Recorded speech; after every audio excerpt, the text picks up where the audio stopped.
안녕하세요, 더블디입니다. 불인이들을 위한 질문과 답변 시간입니다. 오늘도 할타님 모셨습니다. 안녕하세요, 할타님. 안녕하세요. 질문이 점점 들어오고 있습니다. 이게 좀 희한한 것 같아요. 질문 예. 한참 안 들어오다가 네네. 저희가 또 질답 영상을 올리면 맞아요. 갑자기 또 확 들어왔다가 또 안 들어왔다가 막 이러거든요. 언제든지 저희 영상 보시고 예. 궁금하시면 댓글 달아주시면 됩니다. 아. 예. 궁금한 거 있으면 댓글 달아주세요. 예. 이렇게 언급을 해야지 예. 또 이 질문을 올려주시더라고요. 예. 잘 부탁드리겠습니다. 자, 첫 번째, 이건 질문이 아니고 네네. 지난 영상에 네네. 제가 그 재개발 입주권에 대해서 세금 관련해서 쭉 설명을 하다가 네네. 입주권 취득세가 2번 낸다. 처음에 물건을 살 때 내고 네네. 입주할 때 낸다. 그렇죠. 했는데 예. 설명을 하면서 네. 제가 공식을 좀 얘기를 했어요. 네네. 공식을 얘기했는데 그 영상을 보고 또 막 의견이 들어온 게 그 공식이 바뀌었다. 뭐 이런 의견도 있고 한데 네네. 제 결론을 말하겠습니다. 그 공식 신경 안 쓰셔도 됩니다. 계속 바뀌거든요. 예. 심지어는 그 공식대로 취득세를 매겼다가 네네. 구청에서 잘못 매겨가지고 다시 소급 적용하고 그런 아파트들도 있거든요. 아, 그래요? 구청에 세금을 매기는 직원들도 헷갈려 합니다. 그거는. 아. 그거 신경 쓰지 마시라. 네네네. 그렇게 말씀드리고 싶고 어차피 네네. 재개발을 내가 입주권을 샀다. 그러면 나중에 다 지어지고 네네. 입주를 할 때까지 시간이 엄청 오래 걸립니다. 네네. 그동안 계속 바뀝니다. 그래서 지금 그 공식을 알아봐야 크게 의미가 없다. 의미가 없다. 지난 영상에서도 그렇게 비슷하게 말씀드렸어요. 네네. 예, 크게 의미가 없다. 그래서 신경 안 쓰셔도 된다. 계속 부탁드리겠습니다. 저희가 영상을 올리면 예. 뭐 주간 방송이든 뭐 질답이든 여러 가지 영상을 올리면 네네. 제가 예. 모든 구역을 자세하게 알 수 없거든요. 아, 그렇죠. 예, 모든 내용을 당연하지. 100% 자세하게 알 수 없습니다. 네. 그러면 잘못 알고 있거나 네네. 조금 제가 말을 잘못한 거 있으면 네네. 그 댓글로 알려주시면 됩니다. 네네. 상세하게 좀 예. 알려주시면 저희가 고정 댓글 만들어 드리잖아요. 그렇습니다. 예. 그렇게 의견도 반영해드리고 하는데 네네. 부탁드리고 싶은 건 네네. 공격적으로 예. 악플처럼 예. 뭐 도정보 공부 좀 해라. 너는 그것도 모르냐. 막 이런 식으로. 물론 본인은 조합원이니까 네네. 그 구역에 대해서 자세하게 알고 있겠죠. 조합원이니까. 네네. 그러면 제가 뭐 조합원인데 또는 뭐 조합원이 밝히기 싫으면 그 조합은 뭐 이렇습니다. 좀 정정 부탁드리겠습니다. 이런 식으로 하면 되는데 너는 뭐 전문가라고 뭐 고수라면서 그것도 모르냐. 도정보 공부 좀 해라. 그런 악플은 상대해 주시면 고맙겠습니다. 댓글 예쁘게 좀 부탁드리겠습니다. 자, 첫 번째 질문입니다. 현재 재개발 조합원입니다. 관철 전에 매매했는데 2년 보유를 못했습니다. 현재 멸실되어 공사 중입니다. 저는 전세로 살고 있고요. 그러면 저 같은 조합원은 재개발 아파트가 완공되면 바로 매매를 해도 되는지 아니면 온 가족이 2년을 살고 매매를 할 수가 있는지요? 비과세로. 이 비과세 받고 싶은 마음으로 그렇습니다. 예. 질문하셨어요. 이거를 지난 영상에서 설명을 드렸는데 맞아요. 이 정말 헷갈리는 게 세금이거든요. 네네. 그래서 저도 방송에서 세금 이야기하기가 굉장히 부담스럽습니다. 네네. 너무 복잡하기 때문에 세무사님들도 네. 이 양도세나 이런 거를 좀 꺼려 하시거든요. 너무 이게 개인 문제, 개인적인 뭐 여러 가지 조건이 붙으니까 그렇습니다. 세금 부과하기가 굉장히 복잡하더라고요. 예. 저는 답변 드리는 게 예. 일반적인 걸 말씀드립니다. 예. 개인별로의 구체적인 사항을 제가 모르니까. 개인 사정 모르지. 그래서 세금을 안 냈는지, 체납됐는지, 그렇지. 그래서 이게 비과세를 못 받는지 그런 것까지는 제가 알 수가 없으니까. 세무사도 아니잖아. 예, 저는 일반적인 걸 말씀드리는데 네네. 그래서 좀 이게 어렵습니다. 어려운데 예. 자, 이분은 관리처분 전에 네네. 이미 구입을 했어요. 관리처분 이후에 네네. 이 재개발 입주권을 매수했으면 네. 비과세가 안 됩니다. 2년 후에도. 근데 이분은 관리처분 전에 매수를 했기 때문에 2년만 채우면 비과세가 되거든요. 그런데 이분은 보니까 2년 채우기 전에 네네. 철거를 해버렸어. 그 자기 주택이, 집이. 예, 기존 주택이 2년이 안 됐는데 철거가 돼버렸어. 네네. 그래서 어떻게 해야 되냐, 뭐 이런 질문인데, 예. 제가 말씀드렸지만 완공이 되고, 네네. 나머지 기간을 채우면 됩니다. 예, 그 짜투리를 채우면 됩니다. 철거 때까지 기간 인정. 그렇죠. 예. 그리고 입주해가지고 조금 남은 그렇죠. 거 인정. 예. 그렇게 해서 비과세 받으시면 되고, 이야, 그러네요. 이거는 온 가족이 뭐 2년 살아야 된다 그런 건 없습니다. 보유를 하면 되니까 그렇게 알고 계시면 될 것 같습니다. 예. 자, 다음 질문입니다. 요 질문이 좀 길어서 요약하자면 이분이 재개발 조합원입니다. 1+1을 가지고 있고요. 하나는 1주택은 조합원 분양 가격으로 주는데 1주택은 일반 분양 가격으로 주겠다라고 했어요. 이거는 좀 이상하다. 나는 조합원인데 이거 두 개 다 조합원 분양가로 줘야 되지 않나? 이걸 어떻게 대처하면 좋겠냐라는 내용의 질문입니다. 할타님, 이런 건 어떻게 봐야 됩니까? 그러니까 보통 우리가 1+1이면 네네. 한 개는 큰 평수, 한 개는 5구 타입 이렇게 이제 받는데 네네. 옛날에는 네. 둘 다 조합 분양가로 줬어요. 줬는데 예. 근데 이게 자꾸 세월이 지나가면서 네네. 공사비가 오르면서 조합 수익이 자꾸 감소를 해. 네네. 나머지 조합원들이 네. 불만이 많아. 왜 저는 두 개 주냐. 그래서 불만이 많아. 그래서 바꾼 게 두 개 다 조합원 분양가로 주겠는데 예. 한 개는 네. 조합원 혜택을 안 주겠다.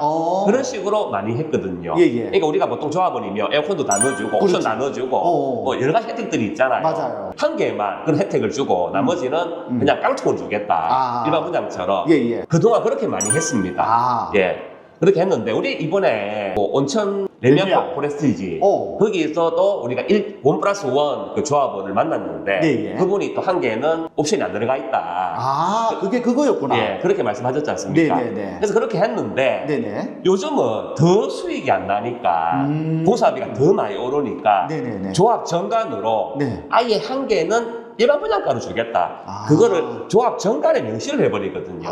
그러면 이거 빼도 박도 못하는 겁니다. 예. 왜냐? 예. 만약에 조합 정관이 그렇게 악법이라도 네네. 상위법이 도정법이지 않습니까? 네네. 도시 및 주거환경정비법인데 네네. 상위법에 1+1 조합원은 두 개 다 조합원 분양가로 해야 된다.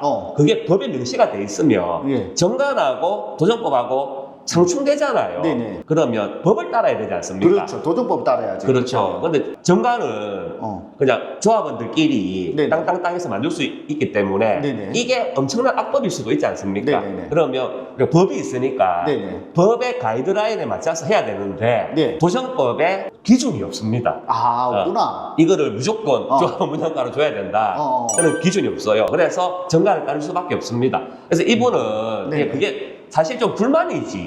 나도 그렇게 생각했어요. 예. 나도 조합원인데 자기 땅 이만큼 그렇습니다. 갖고 있는 거를 예. 이래 냈는데 그렇구나. 불만이지. 근데 이게 불만이니까 항상 분쟁이 발생하지 않습니까? 그렇죠. 그래서 이 분양가를 네네. 좀 이래 어드바이스 해주고 관할하는 데가 한국감정원인데 네네. 한국감정원에서는 네. 두 개 다 조합원 분양가로 줘라 이렇게 공고를 내렸어요.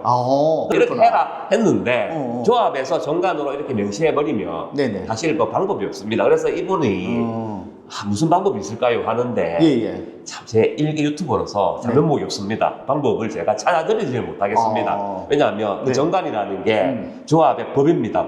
네. 법이고 네. 이 정관을 뭐 조합자 혼자서 뚝딱 만드는 게 아니고 그렇죠. 정관 승인을 다 받아야 되거든요. 네네. 조합원들이 다 찬성을 해야 됩니다. 네. 그렇게 의견을 모은 거기 때문에 어쩔 수 없다 생각하시면 되고 네. 근데 이게 조합마다 다 그런 건 아니에요. 아까도 얘기했지만 어떤 조합은 무조건 조합원 분양가로 두 개 다 주겠다. 네. 혜택도 다 주겠다. 그런 조합도 있고 우리 조합은 한 개는 혜택을 안 주겠다. 그런 조합도 있고 어느 조합은 한 개는 일반 분양가로 해주겠다. 그런 조합도 있고 다 다릅니다. 다양하네. 다 다른데 자 조합 입장에서는 한 개를 일반 분양가로 줘도 우리는 혜택이다라고 생각을 아마 할 거예요. 그럴 수도 있겠다. 왜냐하면 나머지 사람들은 당첨되려고 막 청약하고 하는데 그래, 다 떨어지고 이러는데. 네, 떨어지고 하는데 이분은 그래도 당첨은 보장이잖아. 한 개 주는 게 어떠냐? 피 없이 1분가를 받는 거잖아요. 그래서 그것도 혜택이다라고 할 거예요. 어쩔 수 없습니다. 요즘은 계속 조합원도 많아지고 계속 그렇게 수익성이 안 좋아지니까 그런 식으로 자꾸 바뀌는 것 같습니다. 그렇군요. 요거 몰랐던 사실인데 또 하나 배워가네요. 혹시 제가 잘못 얘기하더라도 예쁘게 좀 따라주세요. 엄청 그거. 왜냐하면 그렇게 악플로 막 공격을 받으면 유튜브를 운영하는 입장에서 굉장히 소심해집니다. 의기소침해지고 맞아요. 힘 빠지고 이 영상을 뚝딱 찍는 게 아니지 않습니까? 그렇죠. 우리도 나름대로 준비도 하고 영상도 찍고 네. W님하고 편집도 해서 정성스럽게 올리는데 맞다. 했던 말도 다 없애고. 예, 올리는데 뭐 조금 생각이 다르고 조금 잘못됐다고 굉장히 공격적으로 하면 괜히 힘 빠지거든요. 네, 알겠습니다. 다음 질문 말씀드리겠습니다. 관처 시점 조분가 공사비 비례율은 착공 시점에 한번 바뀌는 걸로 알고 있습니다. 착공 시점에 조분가 공사비 비례율은 입주 후까지 안 바뀔 가능성이 높나요? 착공 후 공사비 인상 없음이라는 계약 내용이 있는 것 같더라고요. 조분가나 공사비, 조분가도 바뀌고 네. 공사비도 바뀌니까 네네. 당연히 비례율이 바뀌죠. 그렇죠. 이거는 계속 바뀝니다. 예. 사업 계획을 세울 때랑 네네. 사업 계획을 세울 때 비례율이 나온 거랑 네네. 실제로 착공할 때랑 네. 시간이 또 많이 걸리거든요. 네네네. 그 사이에 또 물가도 오르고 하니까 당연히 시공사에서는 공사비를 더 높이려고 하겠죠. 네네. 그렇게 해서 공사비가 바뀌면 또 조합원들이 그 공사비를 감당해야 되기 때문에 네네. 또 일반 분양가도 올리고 네. 여기는 뭐 1분가는 안 나와 있는데 예, 예. 일반 분양가도 당연히 올리지 않습니까? 그렇죠. 일반 분양가로 올리는 게 한계가 있으면 네네. 어쩔 수 없이 조분가도 건드려야 되고 안 그러면 네네. 비례율을 뭐 마이너스 비례율 뭐 60 몇 프로로 바꾼다든지 그렇게 해서 사업을 진행을 하는 거거든요. 네네. 그래서 이건 계속 바뀝니다. 예. 이분이 예. 착공 시점에 한 번 바뀐다, 네. 한 번 바뀌는 걸로 알고 있다 했는데 네네. 이거는 뭐 수시로 바뀔 수도 있죠. 네네. 그 전에도 바뀔 수도 있고 네네. 그 다음에 착공 시점에 한 번 바뀌면 입주까지 안 바뀔 가능성이 있냐? 네네. 바뀔 수도 있습니다. 물론 안 바뀔 가능성이 크죠. 이미 착공을 딱 했으면 네네네. 안 바뀔 가능성이 큽니다. 네. 큰데 네. 왜냐하면 착공을 하면 그때 1분가가 딱 정해지지 않습니까? 그렇죠. 조분가도 정해지고 공사비도 착공을 했으니까 공사비도 정해지고 네네. 해서 쭉 이어가는 건데 네네. 보통 안 바뀌죠. 안 바뀌죠. 분양가를 네네. 일반 분양 다 했는데 어. 또 올릴 수는 없잖아. 네네네. 그래서 보통 안 바뀌는데 어. 바뀔 수도 있습니다. 왜냐? 공사 중에 네네. 시공사가 공사비를 또 올려버려요. 아. 예. 그런 경우가 비일비재합니다. 그러면 그 일반 분양하거나 뭐 이런 조합원 사람들이 예. 우리 고급화 예. 하고 싶다. 뭐 좀 예. 붙이자 이러면 또 그것 때문에 또 올라가고 맞습니다. 그럴 수 있죠. 공사하다가 우리 고급화 더 해달라. 그렇죠. 서비스로 바꿔달라. 예. 뭐 더파인으로 바꿔달라. 그런 경우도 있기 때문에 그렇게 바꾸면 예. 또 공사비가 또 확 올라가고 그러면 안 바꿔도 공사비 또 올리고 하거든요. 시공사는. 그렇군요. 그래서 공사비가 확 올라가기 때문에 예, 예. 공사비가 올라가면 예, 예. 그렇다고 공사비 올라갔으니까 네네. 일반 분양자 보고 너 분양 더 내라. 절대 못 하거든요. 말 못하지 이거는. 그래서 어. 어쩔 수 없이 네네. 조분가를 또 건드릴 수도 있다. 아. 그럴 가능성은 많이 없는데 네네네. 그럴 가능성도 있다. 아. 그리고 네네. 일반 분양을 했는데 계속 미분양이야. 끝까지 미분양이야. 네네네. 그러면 그 돈을 어디서 얻어야 되겠습니까? 결국 조합원들한테 네네. 더 내라 해야 되네. 할 수밖에 없거든요. 그렇게 되면 비례율이 계속 바뀌는 거죠. 네네. 예. 비례율이 또 계속 떨어지는 거죠. 그렇게 바뀔 수도 있다. 그래서 비례율은 네. 공사 끝나고도 비례율 확정은 안 돼요. 아 그래요. 예. 언제? 청산할 때, 조합이 해산할 때, 그때 이제 그 시점에 그때까지 가야지 거의 확정이 된다 보시면 될 것 같습니다. 청산 시기는 언제쯤 보통 되나요? 다른 데는 예. 아파트 다 짓고 다 짓고. 1년 안에 청산하는 데도 있어요. 오, 다른 데는. 빠르면 1년이니까. 그렇습니다. 진짜 빠르면 1년 안에 청산하는 데도 있는데 네네. 어떤 재개발 조합은 네. 질질 끕니다. 5년 넘게도 청산을 안 해요. 왜요? 왜 안 하겠습니까? 이런 얘기 해도 되나 모르겠네. 유튜브에서. 조합장은 청산하면 실업자가 더 되지 않습니까? 아 월급. 조합의 임원들 그리고 조합에 빌붙어 있는 기생들 너무 용어가 야, 셌나? 너무 좀 셉니다. 셌나? 조합에 빌붙어 있는 사람들 예. 다 조합에 그 돈을 뜯어먹고 사는 사람들인데 아, 청산해버리면 뜯어먹는다 좀 이상하다. 제가 너무 자꾸 자, 언어가 고급스럽나? 악플이 달릴 수 있어요. 악플 다는 사람들은 조합에 돈을 뜯어먹는 사람들이겠지. 나쁜 사람들입니다. 그게 청산을 딱 해버리면 네네. 그 밥줄이 다 끊겨버리잖아요. 그래서 일부러 끕니다. 아. 질질 끌어요. 예. 네네. 아, 그런 그래서 경우가 있네. 오랫동안 청산을 안 해. 대표적인 방법을 하나 말씀드리면 제가 뭐 이리 잘합니까? 이것도 다 말해줍니다. 그러니까 재개발 사업 중에 쉽게 말해서 재개발 사업 중에 네네. 공사 기간 중에 각종 소송이 많이 걸립니다. 엄청 많이 걸리거든요. 예. 그런 소송을 예. 처리를 안 합니다. 예. 계속 끌어요. 소송 그대로. 그렇습니다. 짜고 네네네. 계속 끌거든요. 네네네. 그러면 예. 조합원들이 왜 청산 안 하냐 하면 마무리가 안 됐다. 소송이 아직 안 소송이 안 끝났다. 그렇게 하면 네. 조합원들이 뭘 알겠습니까? 끝난다. 안 끝났네. 소송이 오래 걸리는구나 어. 하고 계속 기다리는 거거든요. 예. 그런 방법이 한계가 있습니다. 방법 많아요. 많은데. 방법이 많네. 예, 대표적인 관계 말씀드리면 그렇다. 예. 그렇게 말씀드립니다. 아이고야, 말이 길어졌네요. 예. 네, 다음 질문 또 넘어가겠습니다. 재개발 조합원 입주권 연면적 1+1 안 주면 일부 많아지니 사업성이 좋아진다고 이해하면 될까요? 연면적으로 보고 구매한 조합원에는 안 좋은 거죠. 재개발 대형 평수 45평 이상 가지고 싶으면 케바케지만 통상적으로 단독주택 몇 평 이상 구입하면 될까요? 라고 하셨습니다. 그러니까 1+1 안 네. 주면 네네. 1분 많아지니까 사업성이 좋아진다고 이해하면 되냐? 우리 아까 첫 번째 질문이랑 네네네. 비슷한 맥락입니다. 네. 그래서 조합에서는 1+1을 잘 안 주려고 해요. 어떤 조합은 네네. 조건이 다 되는데도 네네. 안 주려고 해. 자꾸 막 돌려보내고 안 된다 막 네네. 하거든요. 예. 그래서 잘 안 주려고 합니다. 예. 사업성을 높여야 되기 때문에 너도 나도 이 1+1 다 주면 네네. 일반 분양분으로 팔 게 없어지잖아. 그렇지. 그래서 가급적 안 주려고 하는데 예. 안 주면 틀어막으면 사업성은 물론 좋아지겠죠. 이게 또 다른 질문인데 네네. 대형 평수 45평을 이상을 가지고 싶으면 네네. 몇 평 이상 구입해야 되냐 이걸 또 여쭤보셨는데 네네. 대형 평수를 가지고 싶으면 몇 평 이상 구입하는 게 중요한 게 아니고 네네. 간평이 높아야 됩니다. 간평이. 간평. 예. 간평 금액이 높아야지 네네. 자기가 원하는 평수를 가져갈 수 있어요. 음. 옛날에는 네네. 조합이 내가 몇 등인지 잘 안 가르쳐 줬는데 네네. 요즘은 내가 알아보니까 대부분 다 가르쳐 줘. 당신 몇 등입니다. 그러니까 등수가 있거든요. 간평부터 예, 쭉 있네. 간평 제일 높은 사람부터 해서 등수가 쫙 있고 보통 조합원들한테 설문조사도 합니다. 네네. 선호도 조사를 하거든요. 네네. 몇 평을 선호하냐. 그래서 그 결과가 나와요. 그래서 등수랑 예. 선호도 그 조사한 거라 그거 보고 눈치 싸움을 하는 거죠. 그렇게 해서 이제 신청을 해서 네네. 자기 평수를 받는 건데 네네.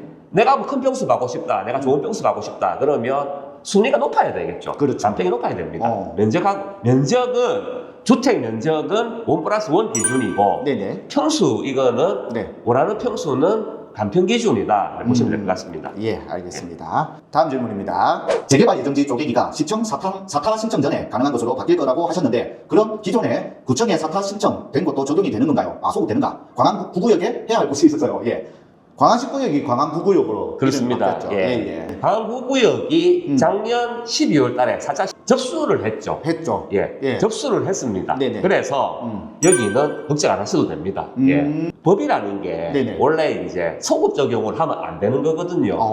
안 그렇습니까? 그러네. 내가 뭐 어떤 행동을 했는데 예. 과거에 했던 행동인데 네. 갑자기 법이 바뀌어가지고 억울하네. 과거에 했던 것까지 소환해서 적용시키면 안 되거든요. 예. 그래서 광안 9구역 같은 경우는 이미 접수를 다 했기 때문에 네네네. 이 끝난 겁니다. 그래서 조례가 네. 바뀌었다고 해서 네네. 옛날 것까지 옛날 접수한 것까지 다 끄잡아내가지고 무조건 뭐 안 된다 적용한다 그건 아닌 것 같아요. 그래서 네네. 걱정할 필요 없고 자 강화구구역 해야 할 곳이 있어서 저한테 연락 주셔도 됩니다.